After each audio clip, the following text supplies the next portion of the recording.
Después de que Diego se hizo rico con Bitcoin, me dijo, «Puedes ser la niñera de mis futuros hijos, con tu prima. Podrías ser la niñera de nuestros hijos», dijo Diego con una sonrisa cruel, mientras el bullicio del restaurante Casa Leopoldo en Barcelona parecía detenerse a mi alrededor. Al fin y al cabo, Camila y yo queremos tener al menos 3. ¿Y quién mejor que tú para cuidarlos? Prima. La palabra prima salió de sus labios como un insulto. Mi copa de Rioja temblaba en mi mano mientras intentaba procesar lo que acababa de escuchar. 8 años de relación estaban siendo destruidos en el restaurante más exclusivo de Barcelona, donde las familias catalanas de abolengo cenaban entre paredes centenarias y cuadros de toreros legendarios. Todo había empezado 3 años atrás, cuando Diego, un simple técnico informático de Terrassa, decidió invertir nuestros ahorros en Bitcoin.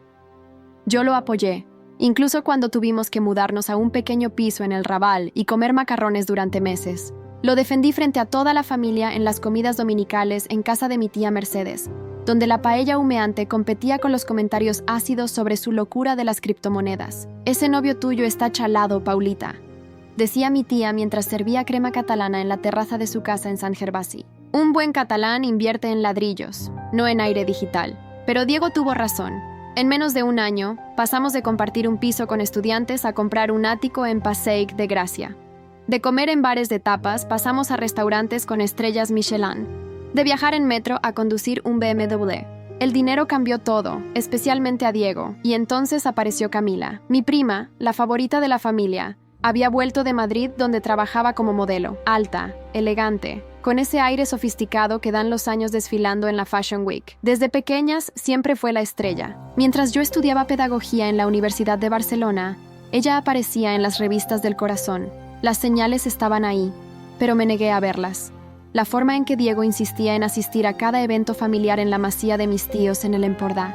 Cómo se ofrecía a recoger a Camila del aeropuerto cuando volvía de sus viajes. Las miradas cómplices durante las calzotadas familiares, mientras yo servía la romesco sin sospechar nada. «¡Qué suerte tienes, prima!», decía Camila mientras mojaba los calzots en la salsa. «Diego es todo un empresario ahora, y además está guapísimo con ese nuevo corte de pelo».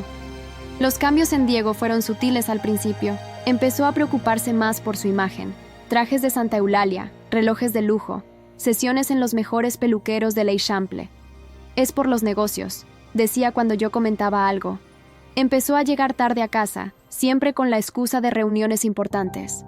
Una noche lo encontré mirando fotos de Camila en Instagram a las 3 de la madrugada. «Estoy buscando referencias para una campaña de marketing», se justificó. Yo le creí, como una idiota. Las cenas familiares se volvieron una tortura. En la casa modernista de mis tíos, entre platos de butifarra y pan con tomate, observaba cómo Diego y Camila compartían chistes privados y miradas que duraban demasiado. Durante la verbena de San Joan, mientras las hogueras iluminaban la playa de la Barceloneta, los vi bailar demasiado cerca mientras yo servía cava a los invitados. Y ahora, aquí estaba yo, en Casa Leopoldo, donde generaciones de barceloneses habían celebrado sus momentos más importantes, escuchando cómo el hombre que amaba me ofrecía ser la niñera de sus futuros hijos con mi prima. «No pongas esa cara, Paula», continuó Diego, ajustándose la corbata de seda. «Piénsalo bien. Podría seguir siendo parte de nuestras vidas. Camila dice que te pagaríamos muy bien». El zumbido en mis oídos se intensificó. A nuestro alrededor, las familias cenaban ajenas a cómo mi mundo se derrumbaba. El camarero se acercó con otra botella de vino, pero su mirada compasiva me revolvió el estómago. «¿Desde cuándo?», logré preguntar, mi voz apenas un susurro. Diego tuvo la decencia de parecer incómodo. 6 meses. Más o menos. Empezó en la boda de tu primo Jordi en Montserrat. Camila estaba tan hermosa con ese vestido rojo. Recordaba ese día perfectamente. Yo había pasado la ceremonia ayudando a organizar las mesas, asegurándome de que todo fuera perfecto. Mientras tanto, mi novio y mi prima se escabullían entre los olivos centenarios del monasterio para traicionarme. «Es mejor así», continuó Diego. «Camila y yo conectamos de una manera especial. Ella entiende el mundo en el que me muevo ahora. Las cenas de negocios, los eventos sociales. Tú nunca te has sentido cómoda en ese ambiente». Cada palabra era una puñalada. Pero mientras Diego hablaba, algo dentro de mí se transformaba. El dolor se convertía en algo más frío, más calculado, porque había algo que Diego había olvidado. Yo sabía cosas, muchas cosas. Sabía sobre las verdaderas fuentes de su riqueza inicial, esas que no tenían nada que ver con Bitcoin. Sabía sobre las reuniones secretas en los reservados del Hotel Arts con ciertos empresarios de dudosa reputación. Y sobre todo, Sabía la verdad sobre el accidente de Ramón, su antiguo socio, ese que ahora vivía en una residencia en Sitges, incapaz de hablar o moverse. Las campanas de Santa María del Mar sonaron a lo lejos, su eco resonando en las calles estrechas del Born.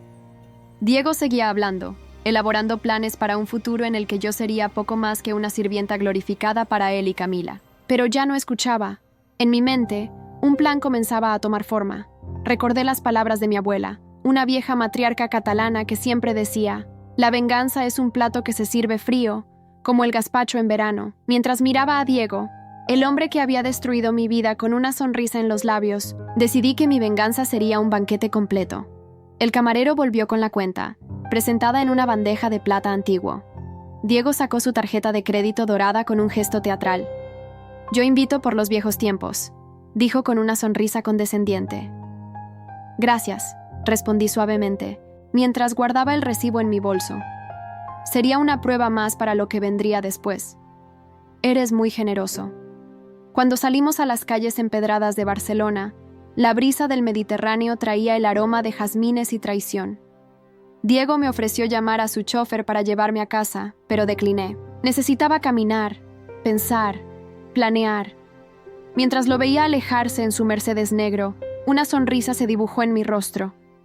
Diego creía que esta era una historia de amor triunfante, donde él y Camila serían los protagonistas y yo un personaje secundario destinado a cuidar de sus hijos.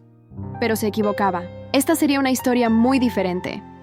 Una historia de justicia, de secretos revelados y de cómo el karma siempre cobra sus deudas. Con intereses. Esa noche no dormí.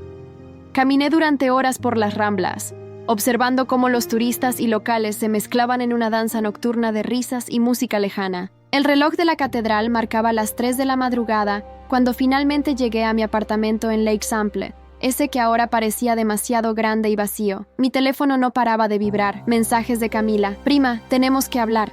No es como piensas». Mensajes de Diego. «Por favor, sé razonable. Podemos hacer que esto funcione». Mensajes de mi tía Mercedes. «Hija, ven a casa. No debes estar sola en estos momentos». Los ignoré todos. En lugar de eso, me senté en mi escritorio y abrí mi ordenador portátil.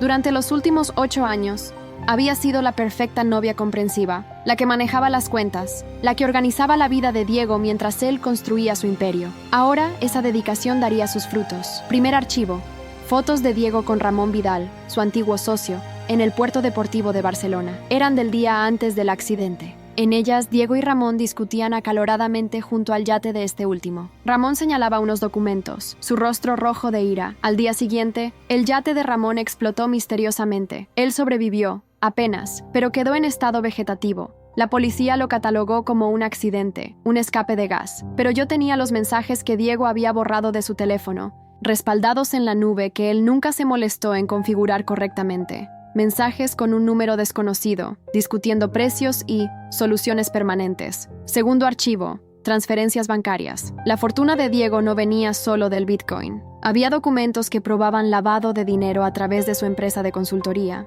Facturas falsas, clientes fantasma. Todo perfectamente organizado en hojas de cálculo que yo misma había ayudado a mantener, creyendo ingenuamente que eran para optimización fiscal. Y luego estaba Camila. Mi perfecta prima Camila, la modelo exitosa, la influencer adorada. Pero yo sabía su secreto más oscuro. Mientras revisaba los archivos, encontré algo que me hizo contener la respiración. Fotos de ella saliendo del Hospital Clinic hace 2 años, cuando supuestamente estaba en un desfile en París. El archivo médico que accidentalmente había llegado a mi correo porque compartíamos apellido. El bebé que nunca existió. Mi móvil volvió a vibrar. Esta vez era un mensaje de Ramón Vidal Jr., el hijo de su antiguo socio. Habíamos mantenido contacto en secreto durante años, ambos sospechando la verdad sobre el accidente de su padre. ¿Es hora?, preguntaba simplemente. «Es hora», respondí. Al día siguiente, me presenté en la oficina de Diego en el Passeig de Gràcia como si nada hubiera pasado. Su secretaria, María, me miró con una mezcla de lástima y curiosidad. Todo Barcelona empresarial ya debía saber sobre mi humillación. «Vengo a recoger mis cosas», dije con una sonrisa tranquila. «Y necesito las llaves del archivo, por favor». María dudó. El señor Diego dio instrucciones. ¿Las instrucciones incluyen llamar a Hacienda para explicar las 2 contabilidades que manejan?, pregunté suavemente. María palideció. Ella también sabía demasiado. Mientras revisaba los archivos físicos, encontré algo que no esperaba. Un sobre con fotos antiguas. Diego y Camila, 2 años atrás, en Ibiza. En la fecha exacta en que yo estaba cuidando a mi madre en el hospital. Las fotos tenían las fechas impresas. Esto no había empezado hace 6 meses.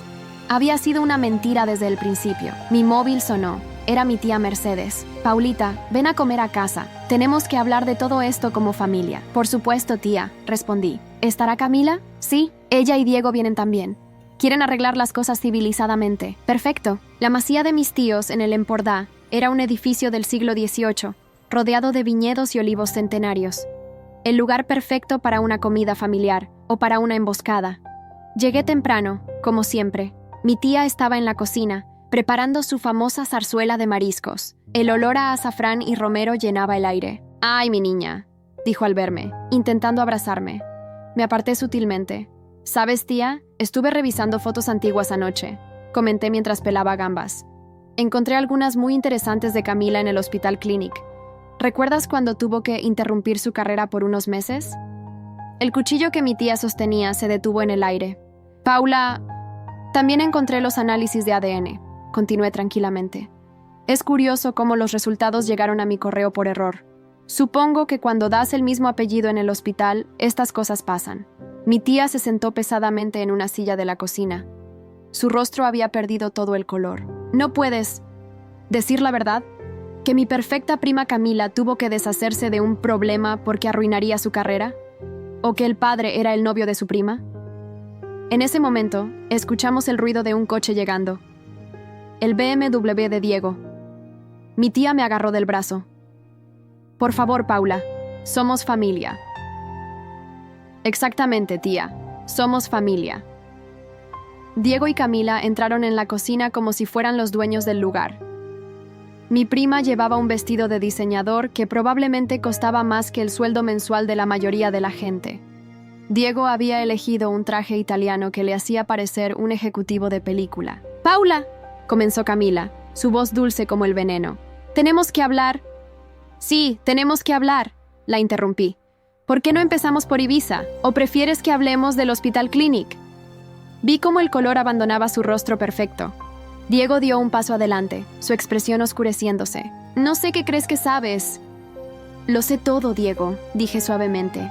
«Sobre Ramón Vidal, sobre el dinero sucio, sobre el bebé, todo». El silencio que siguió fue absoluto. Incluso los pájaros en el jardín parecieron callar. «Estás mintiendo», susurró Camila, pero su voz temblaba. «¿Quieres que muestre las pruebas aquí y ahora? ¿O prefieres que lo haga en la comida, cuando llegue el resto de la familia?» Diego dio otro paso hacia mí, su rostro una máscara de furia contenida. «¿No te atreverías? ¿No? ¿Cómo no me atrevería a contactar con Ramón Vidal Jr.? ¿O con Hacienda? ¿O con los periódicos?» Mi tía comenzó a llorar silenciosamente en su silla. Camila se había sentado también, su rostro entre sus manos perfectamente manicuradas. «¿Qué quieres?», preguntó finalmente Diego. Me acerqué a él, lo suficiente para oler su carísima colonia. «Quiero que sientas lo que yo sentí», susurré. «Quiero que cada mañana te despiertes temiendo que sea el día en que todo se derrumbe. Quiero que cada vez que tu teléfono suene, te preguntes si es la llamada que destruirá tu vida». Di un paso atrás y sonreí. «Pero por ahora, ¿por qué no nos sentamos a comer? La zarzuela de la tía Mercedes siempre ha sido mi plato favorito».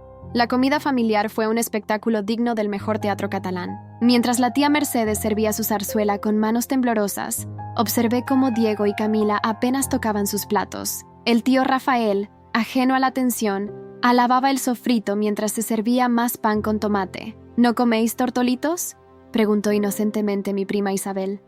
«Camila, estás más pálida que cuando desfilaste en París con fiebre». Camila forzó una sonrisa. «Es el calor», murmuró, aunque el termómetro de la terraza apenas marcaba 22 grados. Mi móvil vibró discretamente. Era otro mensaje de Ramón Jr. «Todo listo. El notario nos espera mañana a las 10. «Paula», interrumpió Diego, su voz intentando sonar casual. «¿Podríamos hablar en privado después de la comida?» Levanté la vista de mi plato de mariscos. «Por supuesto. Pero primero, ¿por qué no les cuentas a todos sobre tu nuevo proyecto en el puerto? Ese que estabas desarrollando con Ramón Vidal antes de su accidente». El tenedor de Diego resonó contra el plato. Mi tía Mercedes dejó caer la jarra de sangría. «¿Ramón Vidal? preguntó el tío Rafael, sin cesetus, repentinamente interesado. ¿El del escándalo del puerto deportivo? Leí algo sobre eso en La Vanguardia. No hay nada que contar, cortó Diego bruscamente. Fue solo un proyecto que nunca se concretó. Como muchas cosas en tu vida, ¿no? Comenté suavemente. Como tu promesa de matrimonio o tu supuesta fidelidad. Camila se levantó abruptamente de la mesa. Necesito aire, murmuró antes de salir hacia el jardín. La seguí con la mirada mientras se dirigía hacia los rosales. Su iPhone sonaba insistentemente en su bolso abandonado sobre la mesa. La pantalla se iluminó con un nombre que todos pudimos ver. Dr. Martínez, Hospital Clinic. Yo lo cojo, dije alcanzando el teléfono, pero Diego fue más rápido. ¡No te atrevas!, gruñó arrebatándome el móvil. El tío Rafael nos miraba confundido. ¿Qué está pasando aquí? Mercedes, ¿tú sabes algo? Mi tía estaba al borde de las lágrimas. Rafael, por favor, no es el momento de qué, insistió él. ¿De hablar sobre cómo mi sobrina favorita ha sido engañada?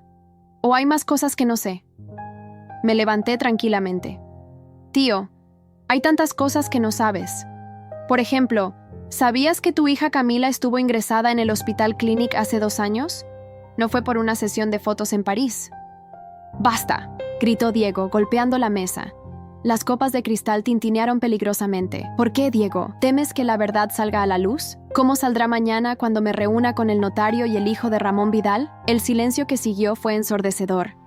Solo se escuchaba el zumbido de las abejas en el jardín y los sollozos ahogados de mi tía. Paula, Diego se inclinó hacia mí, su voz un susurro amenazante.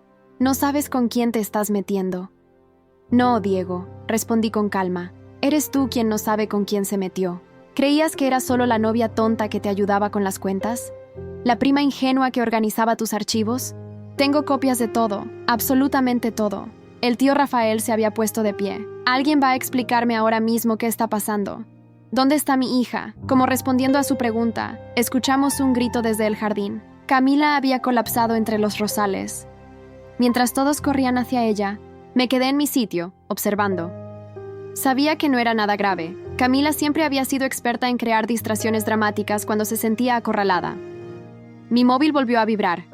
Esta vez era un correo electrónico del bufete de abogados Puig & Asociados.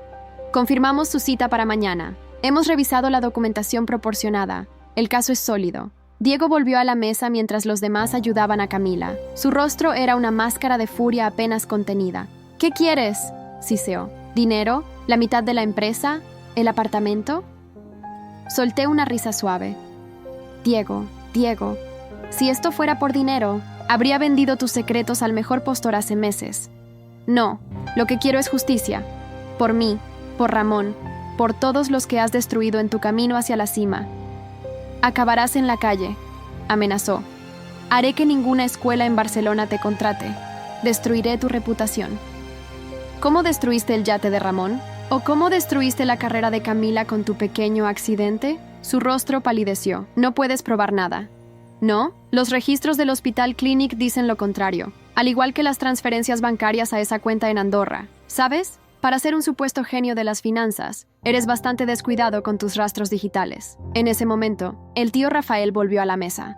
Su rostro estaba ceniciento. Paula, dijo con voz temblorosa. Camila, ella, ¿es cierto lo del hospital?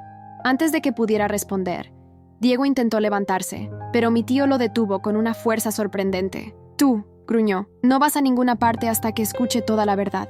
La verdad, dije suavemente, es que tu yerno favorito no solo me engañó con Camila durante años, sino que también fue responsable del accidente que casi mata a su socio. Y hay mucho más. Las siguientes 2 horas fueron un torbellino de revelaciones. Mostré correos electrónicos, fotografías, documentos. Con cada nueva evidencia, veía cómo el mundo cuidadosamente construido por Diego y Camila se desmoronaba. Mi tío Rafael envejeció 10 años esa tarde. La tía Mercedes no paraba de llorar. Y Camila finalmente tuvo que enfrentar todas las mentiras que había ayudado a construir. Cuando el sol comenzaba a ponerse sobre los viñedos del Empordà, me levanté para irme. Diego me siguió hasta el coche. «No hagas esto», suplicó. Toda su arrogancia anterior desaparecida. Podemos llegar a un acuerdo. ¿Un acuerdo? Me detuve y lo miré. ¿Como el que me ofreciste para ser la niñera de tus hijos con mi prima? Fui un idiota, lo admito. Pero si vas mañana a esa reunión... ¿Sabes qué es lo más triste, Diego? Que incluso ahora, después de todo, sigues pensando solo en ti mismo. Ni una disculpa real, ni un momento de verdadero arrepentimiento. Arranqué el coche y bajé la ventanilla. Por cierto, deberías revisar tu correo. El hijo de Ramón Vidal no es el único que tiene preguntas sobre el accidente de su padre. La Guardia Civil también está muy interesada. Mientras conducía de vuelta a Barcelona por la carretera de la costa, el sol se hundía en el Mediterráneo como una bola de fuego. Mañana sería un nuevo día, y la verdadera justicia apenas estaba comenzando. La mañana siguiente amaneció con un cielo plomizo sobre Barcelona, como si la ciudad misma presintiera lo que estaba por venir. Mientras me preparaba para la reunión con el notario, las noticias locales zumbaban en el televisor. Importante empresario catalán bajo investigación por presunto intento de homicidio. Mi teléfono no había parado de sonar desde el amanecer. Llamadas de números desconocidos, mensajes amenazantes, incluso un correo electrónico de un periodista que curiosamente usaba la misma dirección IP que el ordenador de la oficina de Diego. Lo ignoré todo. La reunión estaba programada en una notaría del Passeig de Gràcia, un edificio modernista que había visto generaciones de fortunas catalanas hacerse y deshacerse. Mientras subía las escaleras de mármol, recordé todas las veces que había estado aquí con Diego, firmando documentos que ahora sabía eran parte de su elaborada red de mentiras. Ramón Vidal Jr. ya estaba esperando en el vestíbulo, con su abogado del prestigioso bufete Puig & Asociados. Su rostro era la viva imagen de su padre, y por un momento sentí un escalofrío al recordar las fotos del accidente. «Buenos días, Paula», saludó formalmente. «¿Estás segura de que quieres hacer esto?» «Más segura que nunca», respondí mientras nos dirigíamos a la sala de reuniones. El notario, un hombre mayor con gafas de carey, nos esperaba con una montaña de documentos sobre su escritorio de caoba. Apenas nos habíamos sentado cuando la puerta se abrió de golpe. ¡Alto! Diego irrumpió en la sala, seguido por dos hombres trajeados que supuse serían sus abogados. «Esto es una locura. No pueden hacer esto. Señor Martínez». El notario se ajustó las gafas con calma. «Esta es una reunión privada. Si no está invitado, ¡al diablo con las invitaciones!», rugió Diego. «Paula, última oportunidad.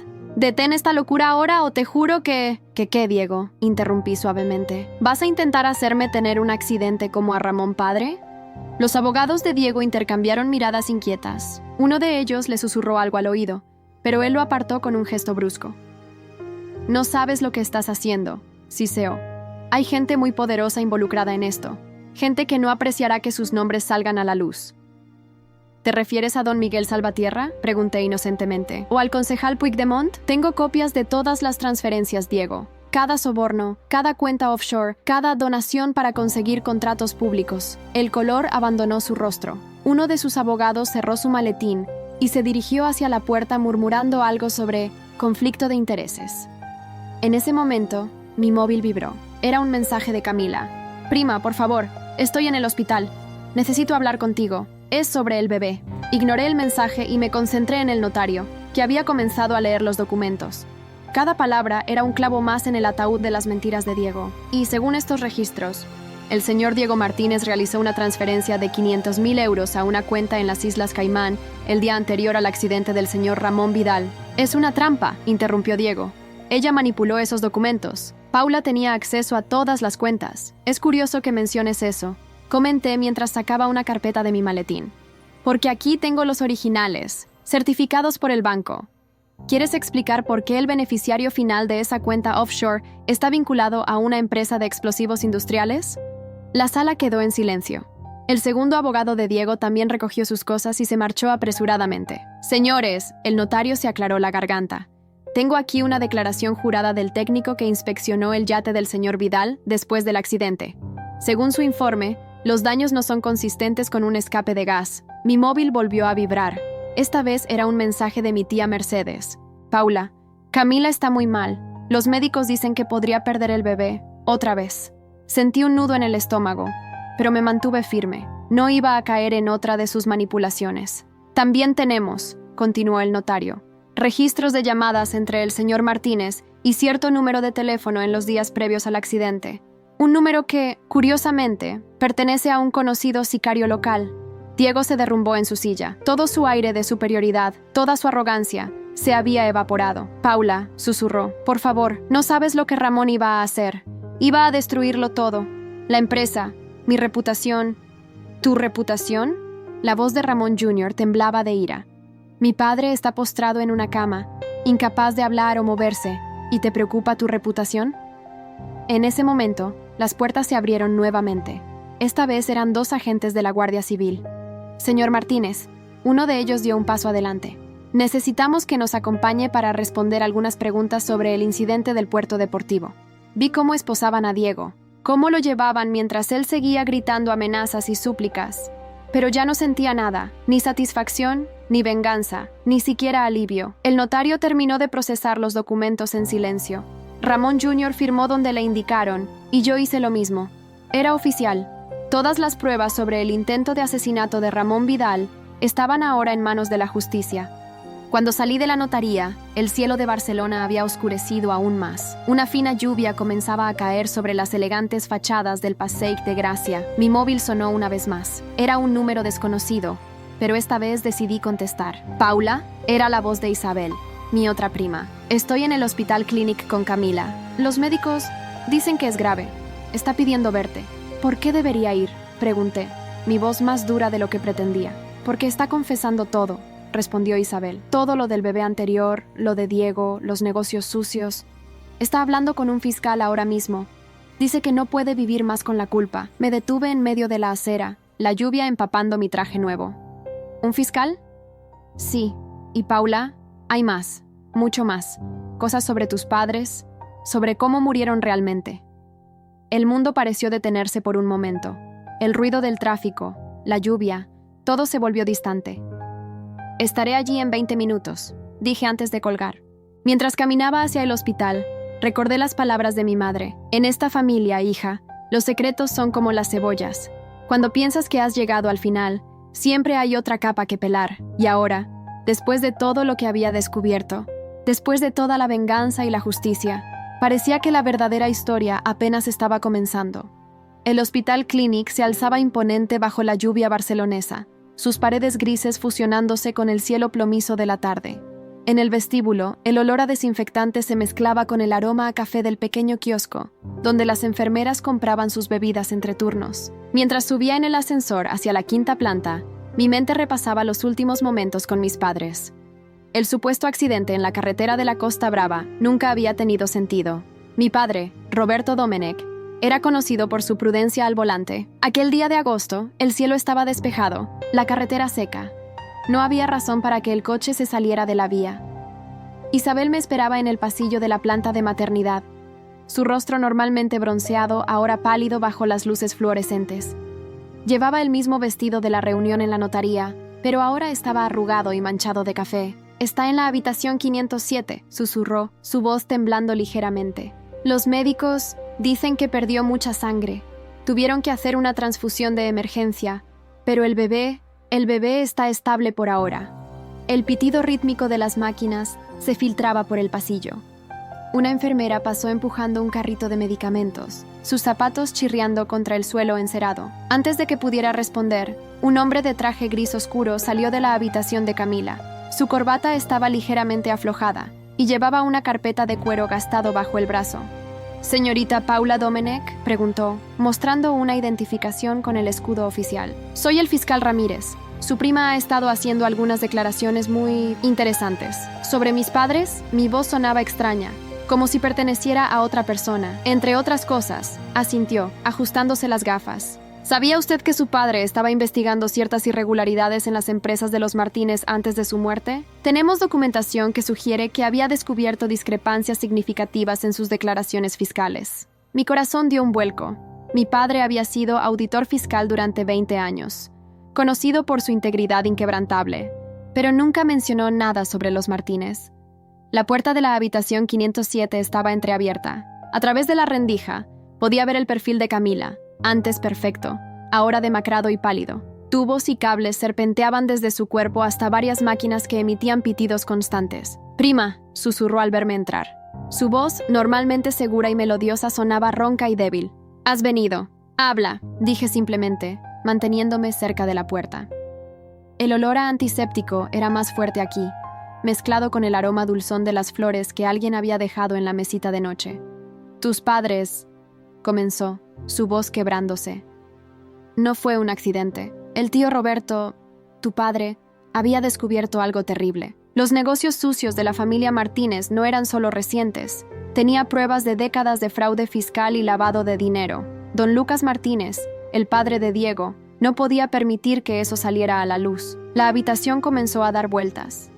Me apoyé contra la pared, sintiendo el frío del yeso contra mi espalda. ¿Mi tía Mercedes lo sabía? Las lágrimas comenzaron a correr por las mejillas de Camila, arrastrando restos de rímel caro. Todos lo sabían, confesó. Por eso insistieron tanto en que te casaras con Diego.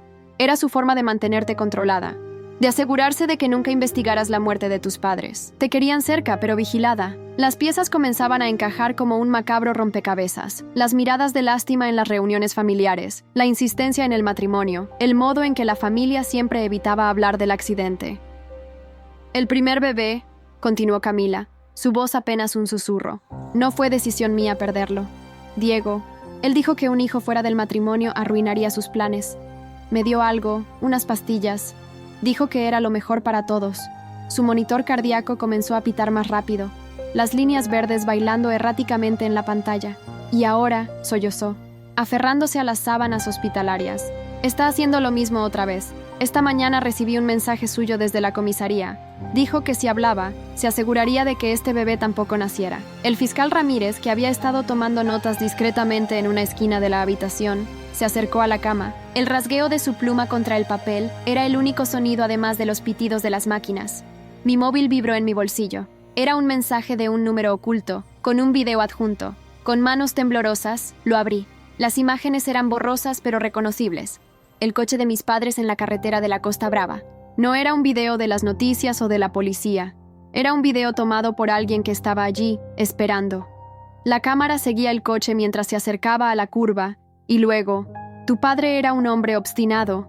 La voz de don Lucas Martínez sonaba clara en la grabación, con ese acento aristocrático que tanto presumía. No quiso escuchar razones. Esto es lo que pasa cuando la gente no sabe su lugar. Sentí que me faltaba el aire. Todo este tiempo habían tenido esta prueba de su culpabilidad, usándola como una amenaza silenciosa, un recordatorio de su poder. «Hay más», susurró Camila, intentando incorporarse en la cama. «En la caja fuerte de la mansión Martínez, todos los documentos que encontró el tío Roberto están allí. Don Lucas los guardó como seguro, por si alguien más intentaba investigar. La combinación la cambió el día del accidente. Es la fecha de la muerte de tus padres». El fiscal Ramírez ya estaba haciendo llamadas, su voz baja y urgente mientras organizaba una orden de registro. Me acerqué a la cama de Camila. Por primera vez en mucho tiempo, vi a mi prima, no a la modelo perfecta o a la amante de mi ex, sino a la niña con la que solía jugar en los veranos de la Costa Brava, construyendo castillos de arena y compartiendo helados en el paseo marítimo. «¿Por qué ahora?», pregunté suavemente. «¿Por qué confesar todo esto?». «Porque estoy cansada», respondió, su mano moviéndose instintivamente hacia su vientre. «Cansada de las mentiras, de la manipulación, del miedo constante. Este bebé merece algo mejor que nacer en una familia construida sobre mentiras y muerte. ¿Y tú? Tú mereces saber la verdad sobre tus padres. El tío Roberto murió siendo un héroe, intentando exponer la corrupción. Y nosotros lo traicionamos guardando silencio». En ese momento, Isabel entró corriendo a la habitación, sus tacones resonando contra el suelo. «¡Han detenido a don Lucas Martínez!», anunció sin aliento. Lo encontraron intentando tomar un vuelo privado a Suiza, y la tía Mercedes se acaba de entregar voluntariamente a la policía. Dice que quiere confesarlo todo. La justicia, pensé mientras la lluvia golpeaba suavemente contra la ventana del hospital, a veces llega de las formas más inesperadas. No era la venganza que había planeado, sino algo más profundo. La verdad, finalmente saliendo a la luz después de tantos años de oscuridad. Mientras la tarde caía sobre Barcelona, me senté junto a la cama de Camila, sosteniendo su mano mientras ella contaba todo al fiscal. Cada secreto, cada mentira, cada pieza del rompecabezas que había destruido tantas vidas. Y en algún lugar, pensé, mis padres por fin podrían descansar en paz. Los siguientes 3 meses transcurrieron como un torbellino de eventos que transformaron el paisaje de la alta sociedad catalana. La mansión Martínez, ese símbolo de poder en las colinas de Pedralbes que había presenciado tantas fiestas y conspiraciones, ahora estaba sellada por la policía. El fin de una dinastía, titulaban los periódicos locales, mientras desentrañaban décadas de corrupción y crímenes. La caja fuerte reveló más de lo que esperábamos. No solo contenía los documentos que mi padre había recopilado sobre el fraude fiscal, sino también pruebas de sobornos a funcionarios públicos, contratos amañados y una red de extorsión que se extendía por toda Cataluña. Entre los papeles, encontré algo que me heló la sangre: fotografías de mis padres tomadas semanas antes del accidente. Los habían estado vigilando. Don Lucas Martínez fue el primero en caer. Durante el juicio, sentada en primera fila de la Audiencia Provincial de Barcelona, lo vi derrumbarse cuando reprodujeron el video del accidente de mis padres. Su rostro, antes arrogante, se descompuso al ver expuesta su verdadera naturaleza ante toda la sociedad que tanto había intentado impresionar. «Me declaro culpable», dijo finalmente, su voz apenas un susurro en la sala. «Roberto Domenech descubrió nuestros negocios ilegales. Intenté comprarlo, pero era demasiado honesto. Así que tuve que silenciarlo. Mi tía Mercedes, consumida por la culpa, confesó todo en detalle. La encontré en el centro penitenciario de mujeres, más envejecida de lo que recordaba. Tu padre», me dijo entre lágrimas, «vino a verme la noche antes del accidente. Me mostró las pruebas que tenía contra los Martínez. Me pidió ayuda, Paula. Y yo llamé a don Lucas en su lugar. Traicioné a mi propio hermano por miedo a perder mi posición social. Diego recibió una condena de 30 años por múltiples delitos, incluyendo el intento de asesinato de Ramón Vidal y complicidad en la muerte de mis padres. Durante el juicio, ni siquiera me miró. Su última jugada fue intentar culpar a su padre de todo, pero las pruebas eran abrumadoras. Camila, sorprendentemente, se convirtió en testigo protegido. Su testimonio fue clave para desmantelar toda la organización. En primavera, dio a luz a una niña sana. La llamó Rosa, como mi madre. «Quiero que seas su madrina», me dijo en el hospital, mientras sostenía a la pequeña. «Sé que no lo merezco, que te he hecho demasiado daño, pero esta niña es inocente y merece tener en su vida a alguien tan íntegro como tú». Miré a la bebé, con sus ojos grandes y curiosos, y sentí que algo sanaba dentro de mí. «El perdón», dije suavemente, «como la justicia, llega cuando tiene que llegar». Ramón Vidal comenzó a mostrar signos de mejoría cuando supo que se había hecho justicia.